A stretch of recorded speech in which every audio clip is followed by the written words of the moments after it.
मुख्यमंत्री दिया कुमारी ने गुरुवार को दौसा में भाजपा प्रत्याशी श्री जगमोहन मीणा के समर्थन में पार्टी के महिला मोर्चे द्वारा आयोजित एक कार्यक्रम में भाग लिया। उपस्थित महिला कार्यकर्ताओं को संबोधित करते हुए दिया कुमारी ने भाजपा के कार्यकर्ता आने वाले 13 तारीख को घर घर से वोटरों को प्रेरित कर बूथ तक पहुंचाने के लिए कमर कस चुके हैं और अब ये मातृशक्ति की जिम्मेदारी है कि घर का कोई भी व्यक्ति वोट देने से बाकी नहीं रहे। उन्होंने कहा कि प्रधानमंत्री श्री नरेंद्र मोदी के नेतृत्व में देश तेजी से आगे बढ़ रहा है और आने वाले समय में भारत दुनिया की तीसरी सबसे बड़ी अर्थव्यवस्था बन जाएगा। राजस्थान को भी एक विकसित प्रदेश बनाने के लिए मुख्यमंत्री श्री भजन लाल शर्मा जी के नेतृत्व में हम सभी मिलकर प्रयास कर रहे हैं। इसी क्रम में आने वाले दिसंबर महीने में राइजिंग राजस्थान समिट के दौरान 15 लाख करोड़ रुपए के MOU पर हस्ताक्षर होंगे, जिससे राजस्थान के युवाओं के लिए रोजगार के अवसर पैदा होंगे। प्रधानमंत्री जी की प्रेरणा से हमारी सरकार ने महिलाओं, युवाओं, किसानों और गरीब के कल्याण के लिए लगातार काम किया है। उन्होंने कहा कि दौसा की कड़ी भी डबल इंजन की सरकार से जोड़ने की जिम्मेदारी अब मतदाता की है। दिया कुमारी ने भाजपा प्रत्याशी श्री जगमोहन मीणा को जिताने के लिए पुरजोर अपील की। राहुल गांधी जी के लिए तो मैं क्या बोलूं, राहुल गांधी जी तो आज भी उल्टा सीधा, कल भी आपने देखा होगा एक लेख उन्होंने लिखा है।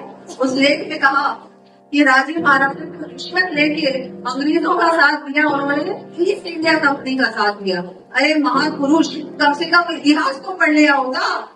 राजा महाराजाओं ने बहुत कुछ दिया। जब भारत का एकीकरण हुआ उस समय जो उनका बहुत बड़ा योगदान था, उसको शायद वो राहुल गांधी ने पढ़ा नहीं है, जानती नहीं।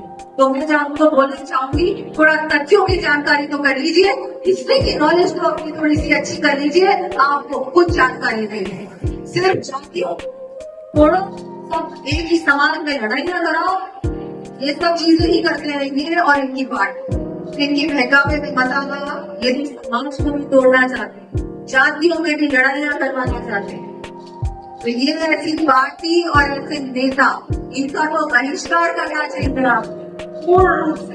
और जिसने महिला आरक्षण बिल में अच्छी खासी लंबी चौड़ी बहस की, ऐसी पार्टी को तो अपने घर तक भी अगर वोट मांगने आए ना, तो वहीं से रवाना कर देना इनको। इनका हक नहीं है आपसे वोट लेने का। इन्होंने आपके अधिकार के बारे में नहीं सोचा, वोट लेने किस मुंह से आ गए आपके पास।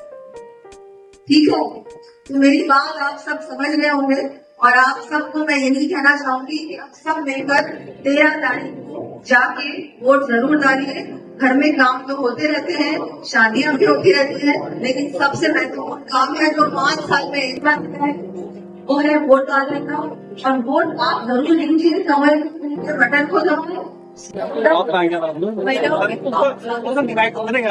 जानती है कि बात कौन सी पार्टी बनती है, अगर माइक नीचे करो ना, मुंह को स्वागत है। महिलाओं के बारे में उन्होंने सोचा, नरेंद्र मोदी जी ने सोचा, सारी योजनाओं का केंद्र बिंदु महिला की है। इसलिए महिला में हमारे ज्यादा उत्साह है और ये निश्चित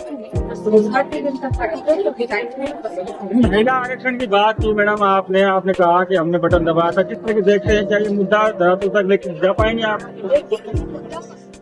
बहुत महत्वपूर्ण है। मैं भी उस समय सांसद हूँ और मैं खुद हैरानी हुई कि जैसे विपक्ष इन पर बहस कर रहे, ये तो सबकी सहमति से पास में जाना चाहिए, लेकिन हुआ नहीं। ये रात को 12 बजे तब जाके पास हुआ, पूरे दिन भर नहीं। मतलब आप इस चीज की आप चाहते हैं उनका अधिकार नहीं। राहुल गांधी ने उस पर क्या राहुल गांधी उन्होंने राज परिवारों के ऊपर इस तरह से टिप्पणी की, ऐसी टिप्पणी है जिसमें कोई तथ्य नहीं, कुछ नहीं है।